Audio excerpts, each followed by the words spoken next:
আরজি করের ঘটনার প্রতিবাদে মিছিল, বিচার চেয়ে পথে নাগরিক সমাজের মিছিল আরজি করের ঘটনার প্রতিবাদে। সেই ছবিটাই আপনারা দেখছেন। আরজি করে ঘটনার প্রতিবাদে তারা বলছেন যে আমরা তিলোত্তমা ব্যানারে মিছিলে সমাজের সব স্তরের মানুষ। আরো বিস্তারিত এই মুহূর্তের ছবিটা জানতে চাইবো মানুষের কাছ থেকেই।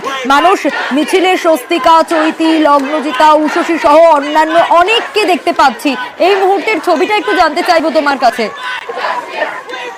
দেখো সোনিয়া, এই মুহূর্তে কলেজ স্কয়ার থেকে ধর্মতলার উদ্দেশ্যে র্যালি শুরু হলো এবং এই র্যালির দাঁড়িয়েছে আমরা জানি যে আমরা তিলোত্তমা বলে যে একটি সংগঠন তৈরি হয়েছে তাদের আহ্বানে এই র্যালি। এবং তুমি যেমনটা বললে, বহু সেলিব্রিটি বা বিশিষ্টরা এই র্যালিতে এসেছেন, যেমন অপরাজিতা আর্য থেকে স্বস্তিকা মুখোপাধ্যায় থেকে অপর্ণা সেন থেকে শুরু করে বহু সেলিব্রিটিরা এসছেন। কিন্তু তারা বলছেন যে ফোকাসটা যেন তাদের উপর না হয়, তারা এখানে সাধারণ নাগরিক হিসেবেই এসেছেন এবং তাদের আহ্বানে শহর এবং শহরতলির এত মানুষ যেখানে যোগ দিয়েছেন সেটাতেই তাদের প্রথম সার্থকতা তারা বলছেন। এবং দ্বিতীয় সার্থকতা তখনই পূর্ণ হবে যখন তারা যে দাবিগুলো নিয়ে এই র্যালিতে হাঁটবেন সেগুলো যদি পূরণ হয়, অর্থাৎ শেষ না দেখে ছাড়বো না এমনই স্লোগান নিয়ে তারা এগিয়ে চলছেন। এবং তাদের 11 দফার দাবি রয়েছে। এই দাবিগুলোর মধ্যে মূল আর প্রাথমিক দাবি যেটা সেটা হলো উই ওয়ান্ট জাস্টিস, অর্থাৎ ন্যায় চেয়ে তারা পথে নেমেছেন এবং তারা বলছেন তারা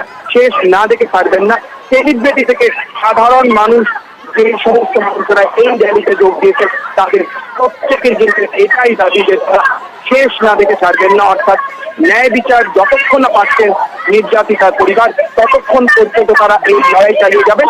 এবং 14ই আগস্টের মেয়েদের রাত দখলের সেই যে তাদের একটা প্রথম উদ্যোগ ছিল, সেই উদ্যোগ থেকেই কিন্তু তারা পরবর্তীতে এই আমরা তিলোত্তমা সংগঠন তৈরি করেছেন এবং সেই সংগঠনটিকে আজকে ডাক দেওয়া হয়েছে এই নাগরিক মিছিলের। এবং এই নাগরিক মিছিল কলেজ স্কয়ার থেকে ধর্মতলা পর্যন্ত যাবে এবং সেখানে কিন্তু সাধারণ মানুষ এবং সেলিব্রিটিরা সকলেই কিন্তু তাদের বক্তব্য রাখবেন। এবং সেলিব্রিটিরাও যেটা বলছেন যে তারাও মনে করেন যে তারা এখানে প্রত্যেকে এক একজন তিলোত্তমা এবং প্রত্যেকেরই গণতান্ত্রিক অধিকার রয়েছে এবং সেই গণতান্ত্রিক অধিকার কোথাও জানতে চাইবো এই মুহূর্তে কোথায় এই মিছিল রয়েছে এবং সমাজের সব স্তরের মানুষরা এখানে রয়েছেন। আরেকটা বিষয় তোমার কাছ থেকে একটু জানতে চাইবো যে তুমি বলছিলে বিচার তো অবশ্যই, এটা প্রথম দাবি যাতে বিচার পাবে নির্যাতিতা, বিচার, জাস্টিস ফর আরজি কর, উই ওয়ান্ট জাস্টিস যেটা বারবার বলা হয়েছে। আর কি কি দাবি রয়েছে? নারী সুরক্ষার কথাও বারবার বলা হয়েছে। হ্যাঁ দেখো সোনিয়া, এই মুহূর্তে এই র্যালি কলেজ স্কয়ারের সামনে থেকে সবে মাত্র শুরু হয়েছে। যেহেতু অনেক মানুষ এসে পৌঁছেছে তাই এই র্যালি অত্যন্ত দ্রুতগতিতে ধীরে ধীরে এগিয়ে চলেছে।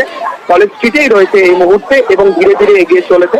এবং তুমি যেটা বললে যে প্রাথমিক দাবি যেটা উই ওয়ান্ট জাস্টিস, তার পাশাপাশি 11 দফার দাবিগুলির মধ্যে তাদের মূল দাবি হচ্ছে যে সিবিআই এই তদন্ত করছে কিন্তু কেন এত দেরি হচ্ছে।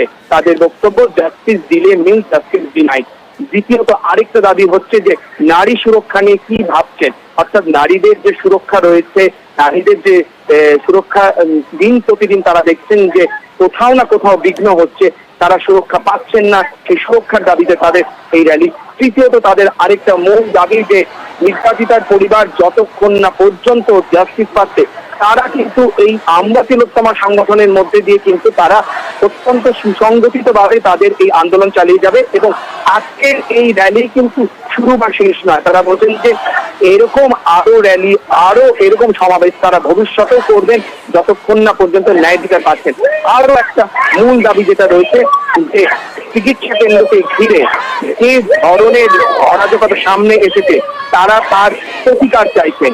তার পাশাপাশি তারা দাবি রাখছেন যে তাদের এই আন্দোলনে সাধারণ মানুষ থেকে শুরু করে সকলেই যোগ দিয়েছেন।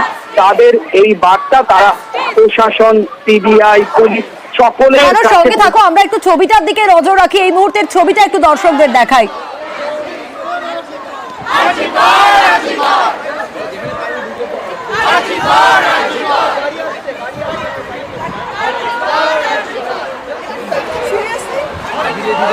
এগিয়ে আসছে এবং সকলের হাতে দেখতেই পাচ্ছ